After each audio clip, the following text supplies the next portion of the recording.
Welcome back to my channel, My Study Table. I'm Dr. Swati and today's topic is the PE ratio. It is a part of the Security Analysis Portfolio Management series. Tim here is all set to learn about the PE ratio. It is one of the most widely used metrics for investors to determine the value of a stock. So this video will help you understand what it means and how it is useful to investors. Now the PE ratio helps an investor determine if a stock is expensive or cheap at a given point of time, thus helping him take a buy or a sell decision on a particular stock. There are certain doubts that Tim has. Let's clear these through this video. Let's begin with the concept of the PE ratio. Now, it is a price to earnings ratio. It compares the market price per share with the earnings per share of the company. So as you can see here, P refers to the market price per share and E refers to the earnings per share. Now, the PE ratio is sometimes known as the price multiple. You can use the last traded price for the purpose of market price per share. Let me take you through what EPS is, which is earnings per share. It's a part or a portion of the company's net profit earned per share if all profits were paid out to its shareholders. So in absolute terms, EPS might not give you much of a direction to the shareholders as much as when it is compared to the market price, as it helps an investor find the value of the earnings as well as help him gauge about the company's future growth. So let's see how EPS is calculated. It is PAT, which is profit after tax, divided by number of shares outstanding. That will give us our EPS, earnings per share. Where do I get this information? So where will we find this information?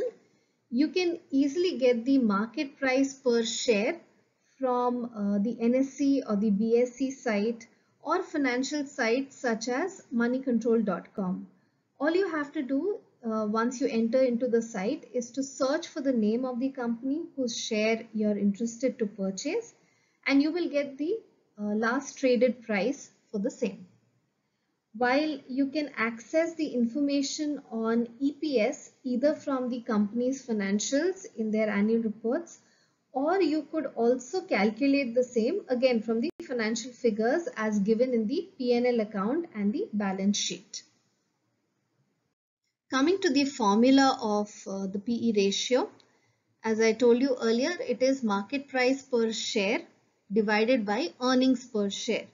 Now, market price per share, you can access it from the NSE or the BSE site or from any other financial sites. You have to take the last traded price. While earnings per share, you can be calculating the same through the information that is available in the financials of the company.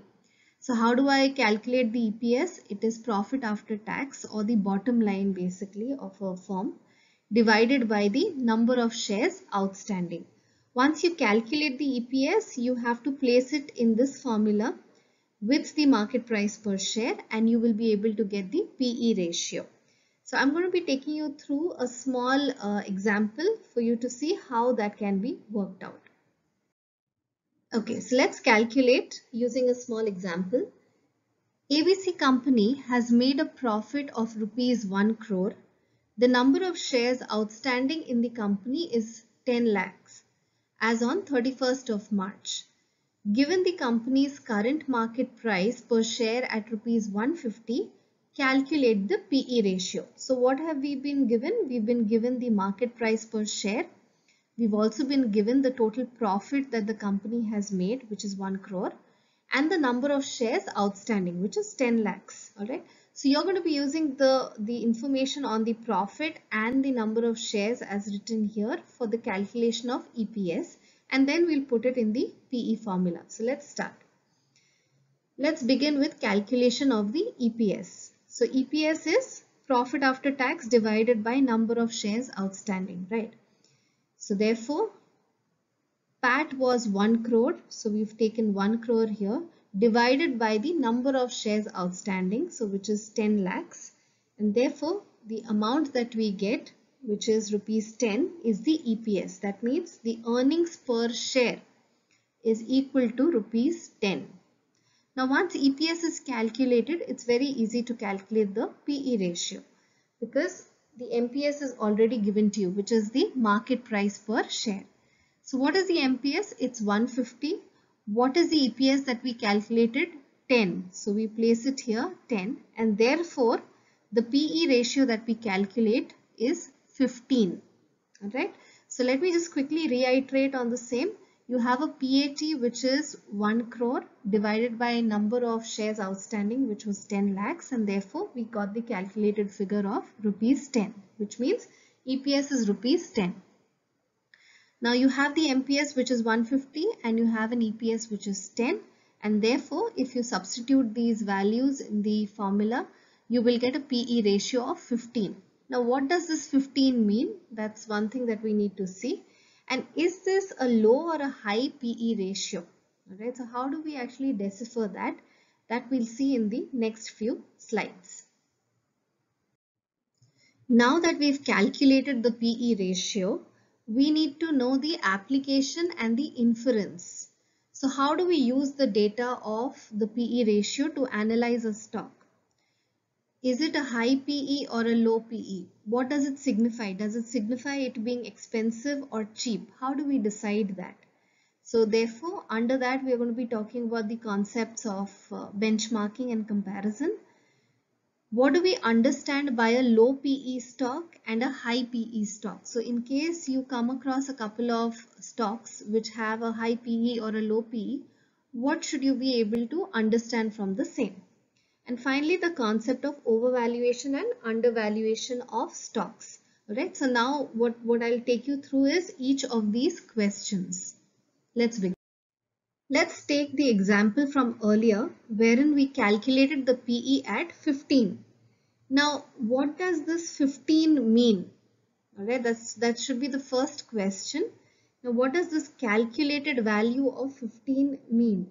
It means that the investors are willing to pay 15 times of the earnings for purchasing this stock. It also means that to earn rupees 10, I am willing to pay rupees 150. Right? So this can also be written as 15:1, which means that to earn rupees 1, I am willing to pay 15 rupees.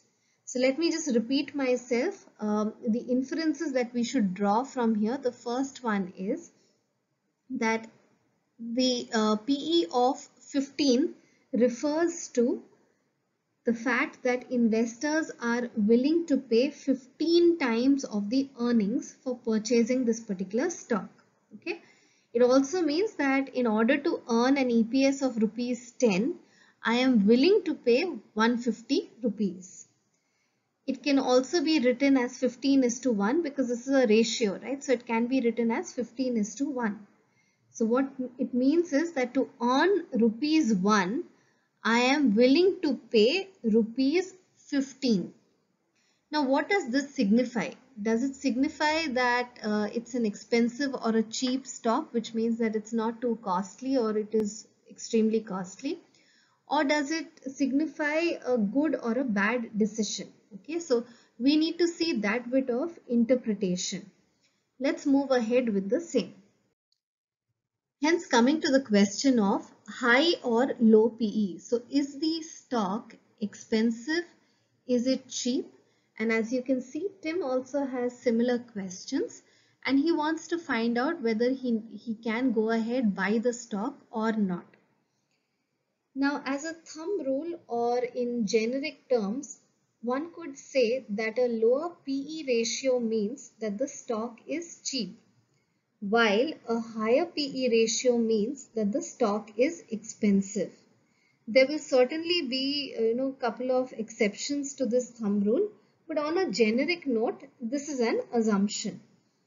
As an absolute term, it is very difficult for us to say what is cheap and what is expensive stock, because we really cannot say that if a stock PE is, let's say, below 12, it is cheap, hence go ahead and buy, or if it is above 12, it is expensive, so don't buy. For this, you need some kind of benchmarking or comparison. So you can compare it to the competitor's PE or to the industry PE, the industry to which it belongs, the company belongs to. So here I have a small example with the PE ratio of the company as calculated, the PE ratios of competitor 1 and 2 as well as the industry. Here is what we can infer. Now, if you're going to see the PE ratios here, company ABC has a PE of 15 as was calculated. Competitor 1 has a PE of 12.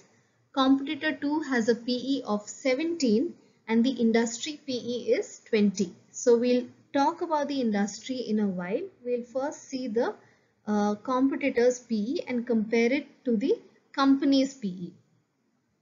Now, what we infer here is that company ABC's PE is higher than competitor 1, which means it is more expensive than competitor 1's share price, while company ABC's PE is lower than that of competitor 2, which means it is cheaper than competitor 2's share price.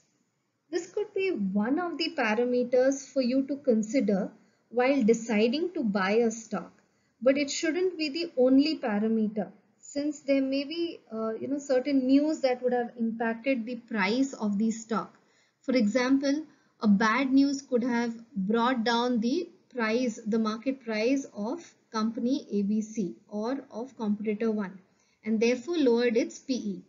Similarly, one shouldn't get inhibited seeing a high PE of a stock, since it actually may be an indication that the company has high growth potential, it has a good sustainability potential, and investors are extremely optimistic.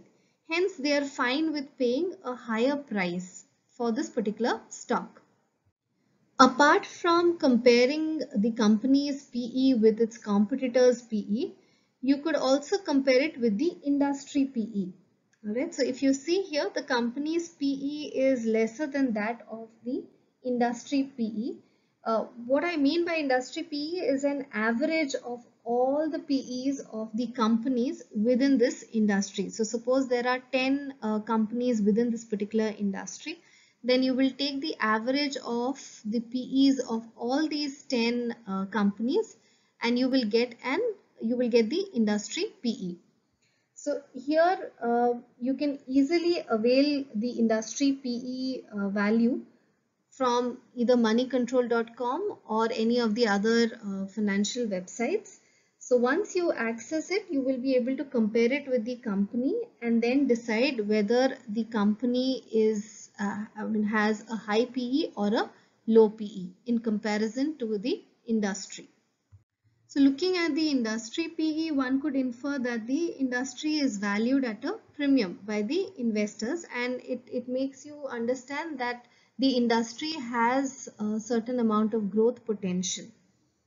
So another way of putting this is through the concept of overvaluation and undervaluation. These are terminologies that we hear quite often. So a high PE signifies that the stock is possibly overvalued, or the investors are highly optimistic about this particular stock and hence they are okay with paying a higher price. A lower PE signifies that the stock is possibly undervalued. Hence, in a nutshell, a lower PE ideally means that it is low priced or cheap, but it does not mean that you rush into buying it. No. Make sure you go through the fundamentals of the company, the recent news about it, and its future growth potential before deciding the same. Similarly, a higher PE ideally means that it is an expensive stock, but that could be due to the investors being optimistic about the particular stock. So take your buy decisions accordingly. The next in this series is types of investing styles. So you could tune into my study table and watch that video once I upload the same. Hope you found this video informative. You could go through my channel to learn more concepts on security analysis and portfolio management, as well as other management related subjects. Here's to happy learning now and always.